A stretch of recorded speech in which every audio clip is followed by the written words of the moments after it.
And we are back with the all-new Jeep Grand Wagoneer. This time I've got my hands on it for the week, so I've brought it up here to the mountains of North Carolina to test it out.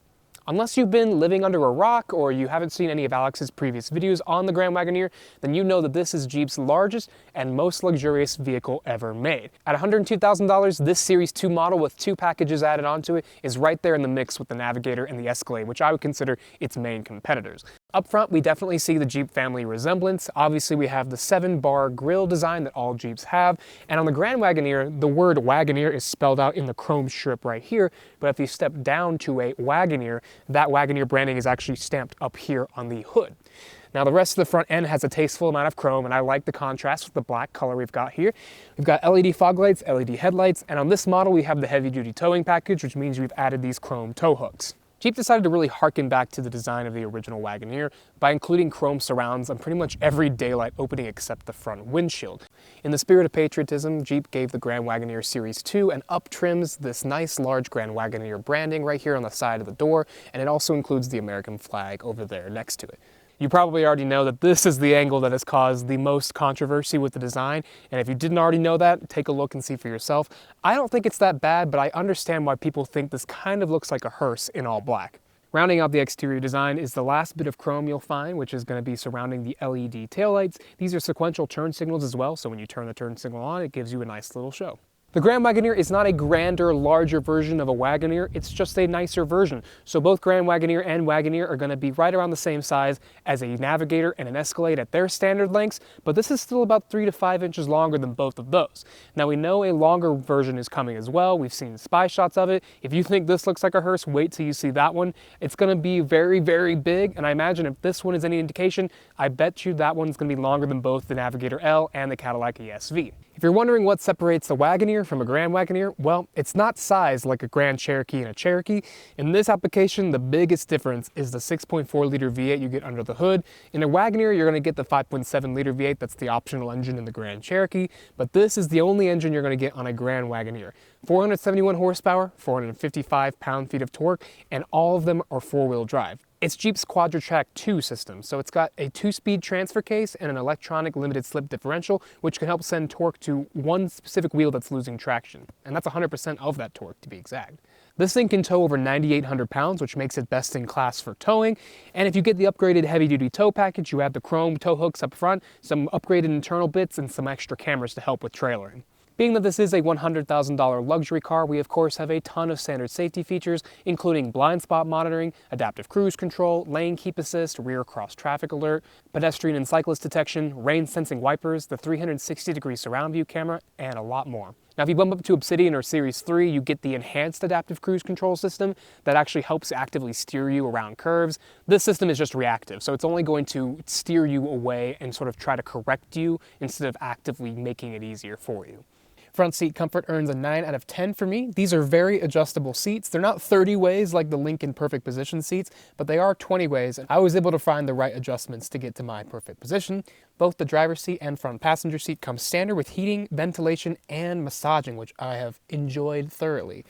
Now I'm going to give the second row an 8 out of 10, and the reason for that is that while this is tied with the best-in-class Navigator for headroom at 40 inches, these standard captain's chairs are honestly not the most comfortable. The seat back themselves are kind of flat and kind of firm, so they don't really contour to your back and keep you in place when you're turning. And then when you go to recline, there is unfortunately a pressure point in your lower back that I am not particularly fond of. If you opt not to go with the 40-20-40 bench seat back here, you do get the large center console with this massive touchscreen for controlling the HVAC controls and heated and ventilated seats. Unfortunately, however, I have had no success in getting the heated or ventilated seat functions to work on either side. No matter how long I hold the button down, no matter how warm my fingers are, these buttons are just not responding to my input, and therefore I can't get the heated or ventilated seats to work. Let me know if that's been an issue for you in the comments below, because I would love to know if it's just this unit that's glitching on me. Otherwise, the rest of the center console is really accommodating for food, drinks, and whatever else you might want to store in here. 2 cup holders, obviously, with a nice slot in the middle there to put a phone. There's a sliding panel right here where you can store items. It's the same as the one you get up there in the front console. This really has to be one of the most spacious third row seats I've ever sat in, and that's including minivans. We've got 36.6 inches of legroom, which is really all you need. I've had over 6-foot tall people back here and they were perfectly fine, but that does trail the Lincoln Navigator at 40.9 inches. Where this is best in class though is headroom. We've got 39 inches of headroom and a lovely third row moonroof back here that's separate from the panoramic moonroof up there. It's even got its own sunshade, so if you want to block the sun out separately from that shade, you can do that right here. Third row passengers are treated to a nicely leather padded armrest with a cup holder, air vents, power reclining seat backs, as well as USB-C and USB-A ports. Behind the third row, we have best-in-class cargo space with about 27.4 cubic feet. Under here is where you can store the cargo shade, which fits quite nicely in this area. We've got your jack for lifting the car up and fixing a flat, but there is actually a spare tire down here somewhere. I can't really find it, but I know based on the website, they say there is an 18-inch spare tire standard on all models hidden down here somewhere. Over here we have buttons to control both the second and the third row. The buttons here will fold the second rows down, and the buttons here will actually recline the third row and fold it into the floor. Once you do fold the third row into the floor, you have about 70.9 cubic feet of space, which is behind the Escalade, but ahead of the Navigator by quite a bit. Front seats, of course, have height adjustable seat belts, and the headrests are 4-way power adjustable. The front doors continue on the same theme as we saw out back with the dark walnut wood trim and the padded armrests with the French stitching. The only difference being the fact that we have the controls for the power seats up here, a la Mercedes-Benz, and the 2-person memory seat function, which is optional. Over here we've got the same door panel we had on the other side, except over here we've got controls for all 4 windows. They're automatic up and down for all 4, which is awesome. If I haven't mentioned it already, this model comes in global black, which is not my favorite interior color. I normally don't go with the black interiors because they don't show off the nice textures and contrasts you get, especially in luxury cars like this. But in this application with the dark walnut wood trim, you do get Grand Wagoneer stamped across the top right there. If you opt for the lighter natural walnut wood color, that's going to pop a little bit more. There is also a metallic embossed version you can get of this, which gives this a very sort of chain link industrial look too. Glove box is a bin style, and it's actually quite small. You probably could fit maybe 1 large bottle of water in there, and that's about it. One of the features that wouldn't have really affected me as the driver, but would have been really cool to show off to passengers, is the interactive passenger display you get right here. Based on other reviews I've seen, it is really, really immersive, really cool, and it works quite well. And it's actually one of those features you'd think is exclusive to the Grand Wagoneer, but is actually also optional on the Wagoneer. This and the 360-degree camera, as well as the panoramic moonroof, are just some of the features you can also get down on the regular Wagoneer. Then, of course, we have the main event of this interior, which is this dual screen setup. Up here, we've got a large touchscreen that controls quite a bit of things. All the menu buttons are down here to control the main functions. Then we have a list of apps that can go into Alexa, your ambient lighting, Android Auto, all these various things.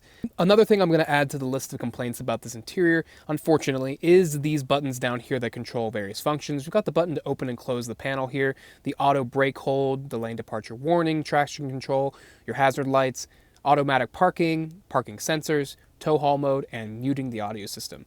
That's all fine and dandy, but these require a very firm press, and there's a little bit of haptic feedback, so that is nice. But when it comes to the automatic parking, you actually have to hold down this button the entire time, and if you let go of it for a second, the system stops. And it's super sensitive, so you have to be pushing it down really hard. So when the car decides it's going to stop while it's doing the automatic parking, sometimes your finger is going to shift a little bit, and therefore you're going to lift off of that button, so it stops all the time. I don't think that it should require you to hold the button down like that because it's very finicky. Then down below we have your rotary shifter. There's only park, reverse, neutral, and drive here. Then we've got the toggle switches for your drive modes. We've got 5 here, but you pretty much just need to leave it in auto or sport. If you want to go faster or feel like you're going faster, sport mode will do that for you. Automatic, of course, just lets the car pick what you need. There's also rock, sand, mud, and snow modes over here. On the right, we can also adjust the height of the suspension. The air suspension automatically lowers for entry and exit. This setting with the 2 bars is the automatic setting. That's where it's going to be most of the time. You can also raise it up 3 more levels to get a maximum 10 inches of ground clearance. Continuing on up the console, we have our 4-wheel drive low button as well as downhill assist control. Then under here we have 2 cup holders with some various sort of cubbies here to sort of slot your phone in or store some coins. Then we've got the center console, which is massive and is pretty much identical to the one in the back without the screen right here. It's got the same sliding cover with the walnut wood, which I do think is still kind of flimsy for the price you're paying for this car. But then you do still get the USB-A and USB-C ports right there. But unlike the second row console, this opens up to reveal a cooler, which is optional and is part of the convenience package. I like the design of the steering wheel quite a bit. It's got a 2-spoke setup, which is becoming pretty common with luxury vehicles. Of course, we've got Grand Wagoneer plastered across the front to remind you of what this vehicle is. And I will say people have commented on how they don't like how much the car is telling you what car it is. And I kind of get that, but at the same time, Jeep is trying to make sure you know that this isn't a Jeep per se, it's a luxury Jeep, and it's the Grand Wagoneer. The center instrument cluster is actually pretty neat. There's about 9 different pages of things you can view here, including the speedometer and the tachometer, fuel economy, trip information, your map, off-road features, trailer tow features, audio, messages, and settings. Also, if you push this button right here, you get sort of a carousel view of all these widgets that show various different functions. Because I don't have the convenience group selected on this model, we don't get the night vision camera, which would show up right here in the instrument cluster. We also don't get the rear seat monitor, which is a camera system that shows what's happening in the rear seats. Setting off in the Grand Wagoneer, the first thing you notice is it's hard to mistake this for the behemoth that it is. Add in the wonderful noise that the 6.4-liter V8 makes upon startup, and you get this feeling you're in something pretty new and special. Now there is a little bit of dead space at the beginning of the accelerator pedal, so there is some pre-planning involved when you're about to pull out of a parking lot or pull onto a busy street. Once underway, the Grand Wagoneer takes about 5.6 seconds to get to 60 miles an hour. That's a little bit faster than the Escalade as well as the Navigator, and that's impressive because this is the heaviest of the bunch. And it does feel properly quick. When you put it down into sport mode, the transmission mapping changes a little bit and creates an even more rapid experience. Now, I haven't driven the 5.7-liter V8 you get in the standard Wagoneer models, so I can't really comment on whether I think this 6.4 is worth the $30,000 upcharge to get into a Grand Wagoneer. But in this application, I think the 6.4-liter fits just right. It has just the right amount of power to get this thing going, and 5.6 seconds is no slouch. The 6.4 is bombastic, and it adds a level of swagger that I think this car really deserves, especially when it's dressed up in all black like this model. When it's time to stop the Grand Wagoneer, it takes just about as long as it needs to, about 135 feet, which is longer than both Cadillac Escalade and Lincoln Navigator, but that makes sense because this has both the largest displacement engine under the hood and the overall highest weight of the three. This weighs about 6,300 pounds, the Navigator is down closer to 6,000, and the Escalade splits the difference. Brake feel is linear though, there's no mushiness or vagueness, you just really have to be sure-footed, but as an owner, you'll quickly get used to that. As expected, there's only really so much engineering you can put into the handling of a vehicle this size, and even though there is a 4-corner air ride setup and an independent rear suspension, there's definitely still some pitch to the side when you make corners like this, and then when you brake hard, there will be some dive. The Grand Wagoneer is right at home, eating up miles and miles of smooth pavement like this, and when the conditions are right, it feels like you're driving a megabus. In my case, that's an empty megabus, and I'm just driving this thing around without any passengers or cargo, wasting all this gas, but that's a whole nother story. In terms of how this thing rides, I can confirm something Alex said in his first drive video, and that is that larger potholes or recessed potholes or bigger, more abrupt bumps in the road will definitely send some noticeable shockwaves through the chassis. Now, they stay pretty low down near the frame, unlike the Navigator. When you run over things, that thing jitters and you feel it throughout the entire body. Here, it's definitely isolated down below. One of the first things passengers I've had in here this week have commented on is how quiet it is.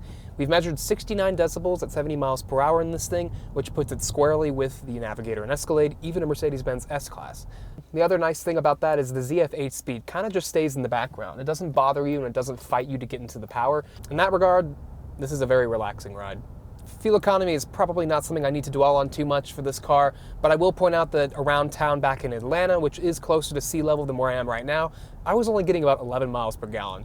Now on the highway getting up here to North Carolina, I was hitting about 18.5. So that's beating the highway EPA rating by just a smidge. With that, I'm going to pass it off to Alex, who's going to talk about pricing and competition. So I'll see you all in the next one.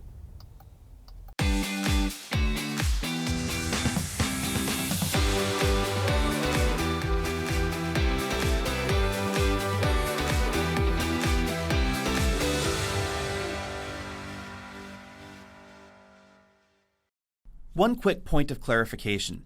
Jeep and their parent company Stellantis prefer to refer to Wagoneer and Grand Wagoneer as a sub-brand rather than as a part of Jeep. And you'll notice that all around the Grand Wagoneer and Wagoneer, there aren't very many Jeep logos. In fact, as far as we can tell, there are really only 2 on the tail lamp modules of the Wagoneer and Grand Wagoneer.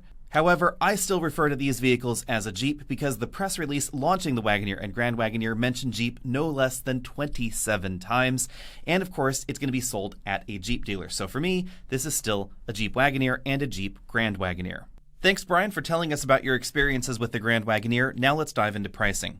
The second most important thing to know about the Wagoneer and Grand Wagoneer, aside from the fact that one is not bigger than the other, is that they're both designed not to compete with the Sequoia or the Tahoe or the Expedition, but to compete with vehicles like the Yukon Denali, the Escalade, and the Navigator. And that goes for the base Wagoneer as well. That's why it starts about $8,000 more expensive than a Tahoe. Series 1 is going to set you back $58,995. That is finally available. That was late availability, so for the longest time, you could only get Series 2 as the base model. That's an extra $10,000 bump on top. And the destination charge, that is an eye-watering $2,000. However, when you take a look at the pricing lineup, it is going to be substantially similar to that Yukon Denali, the Escalade, etc. That's the big thing to know about the Wagoneer and Grand Wagoneer. Of course, if you want the Wagoneer with the Grand on it, that's going to be at least $88,640, and that's where you get the 6.4-liter V8. With that pricing setup in mind, let's take a look at the competition. The first competitor here is the Yukon Denali. This is going to compete with regular Wagoneer Series 2 and above. The Yukon Denali starts at $70,000, but you're not going to get the 6.2-liter V8 engine for that price tag. Interestingly, you'll get the 3-liter turbo diesel. In the full-size SUV segment, General Motors outsells pretty much everybody when you take a look at Chevy plus GMC plus Cadillac. And that's why we find a bit more of a varied engine lineup. We have that 5.3-liter base engine, the 3-liter turbo diesel, and the 6.2-liter V8. If you want a bit more power, the rumor mill strongly points to the Escalade getting a supercharged V8 at some point a little bit later this year.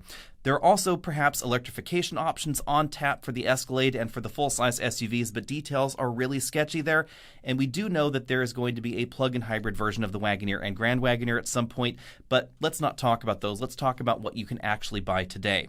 Comparing engine lineups in the Wagoneer and Grand Wagoneer, the base 5.7-liter V8 produces 392 horsepower, so more power than we find in the base V8 in GM's lineup, and more power in the optional engine than their optional engine as well. So 471 horsepower versus 420 horsepower for the 6.2-liter V8. We do get a 10-speed automatic transmission, which I really love in the GM triplets, versus the 8-speed automatic transmission, which is an excellent transmission for sure. It has, I think, slightly better shifts than GM's 10-speed, but the gear ratios available not quite the same what we find in the GM competition. So if you're doing a lot of lower speed towing, a lot of hill towing, the extra ratios may prove to be a little bit of a benefit. But standard towing is actually higher in the Jeep, quite a bit higher. 10,000 pounds is standard with either engine. Well, okay, not quite 10,000 pounds in the Grand Wagoneer. In that model, it does drop down to 9,850 pounds, likely due to the added weight of the 6.4-liter V8 and the other options that you'll find on that model. When it comes to handling and ride quality, the General Motors triplets do very well for themselves, especially if you option into the optional MagnaRide suspension with the adaptive height functionality.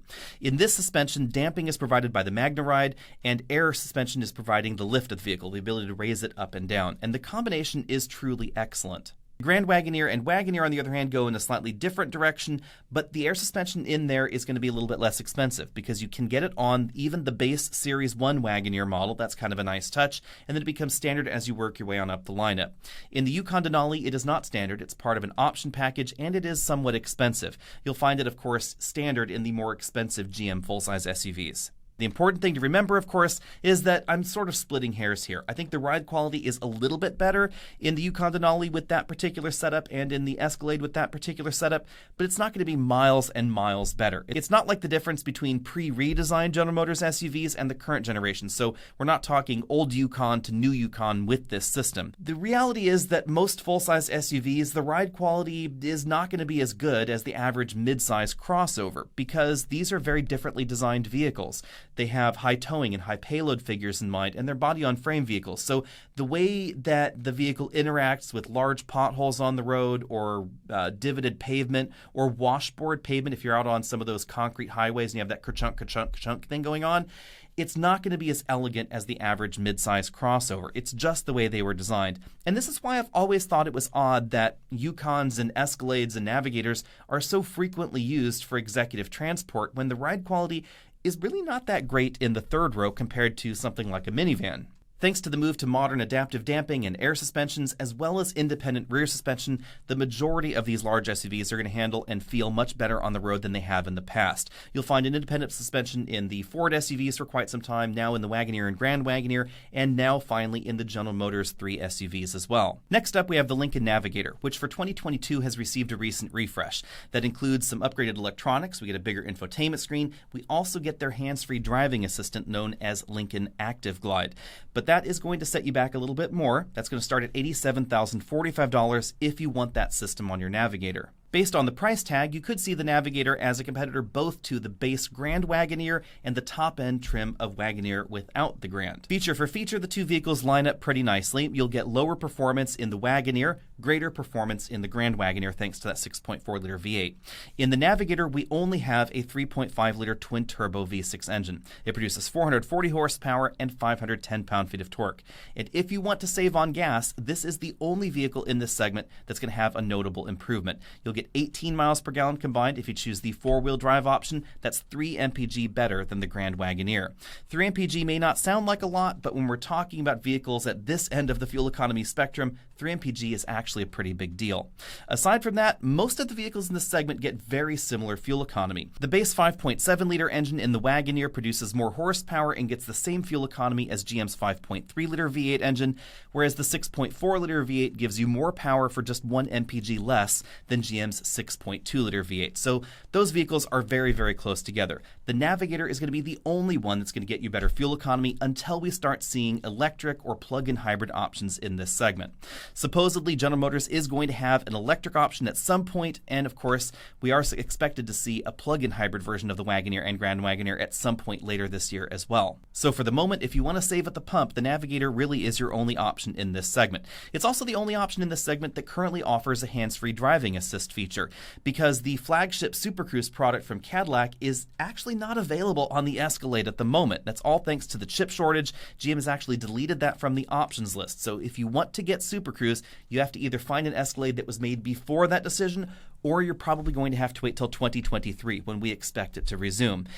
Ford, on the other hand, and Lincoln, with their products, they're just going full steam ahead with the Blue Cruise and the Active Glide system, so that's something that you will be able to get on your Navigator. And in fact, it's going to be less expensive on the Navigator anyway than it was on the Escalade. The Escalade, it was part of a very expensive option package. You had to go pretty high up in the lineup in order to get it.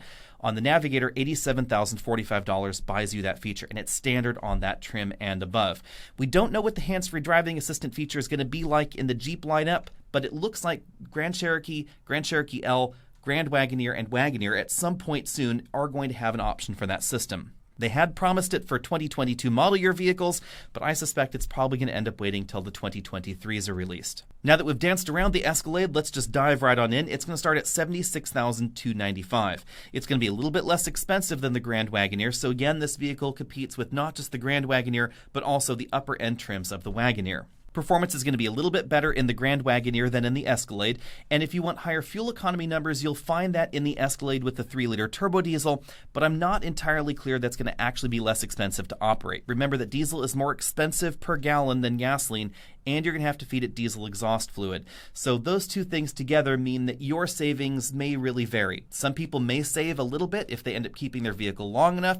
Some folks in the average lease window, you're probably not going to notice an enormous difference. And you do have to give up a lot of acceleration ability to get that diesel engine. Now, full disclaimer, I think GM's inline-6 turbo diesel is one of the best engines available in America right now. It's smooth, it's torquey, it has good fuel economy. I'm just not sure whether it's going to save you money. If, however, you do plan on regularly towing and you don't need the high towing limits, it's going to be one of my favorite engines in this segment. Fuel economy is going to be good while towing. It also has engine braking ability. It's the only diesel made for a light-duty truck in the U.S. that was designed from the ground up for a truck. The one that we find in the Ram 1500, the one that we used to find in the F-150, those were actually passenger car engines adapted to truck duty, so they're just not as good at engine braking when going downhill. If you're going to tow regularly and you don't need that max towing capability, then the Escalade is going to be an excellent option.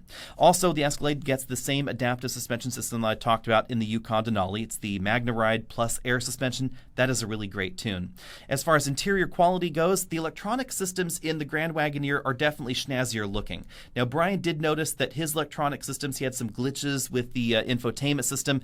Hopefully we'll get some feedback from Jeep about that. We're still waiting on that exact feedback. We'll get back to you on that. But as far as the look and feel goes and the promised feature functionality, that is definitely better on the Wagoneer and Grand Wagoneer. The ability to have that passenger screen, the sheer volume of screens that we find in the interior, it's absolutely epic. Now, the screens in the Cadillac look really great, and I think they're positioned really nicely. We just don't get that passenger screen. I like the wood trim in the Escalade, and I like some of the fit and finish details there, but as you move rearward in the cabin, I think it doesn't look quite as cohesive as what we find in the Jeeps. Some of this is going to depend on exactly which trim you're comparing to. If you're talking about the lower-end Wagoneer trims, the interior of the Escalade is going to feel more premium pretty much everywhere. But if we're talking about the upper-end Grand Wagoneer trims, then I think they're definitely very, very comparable. There are highs and lows in each of these cabins, but all things sorted out, these are definitely very solid, very direct competitors.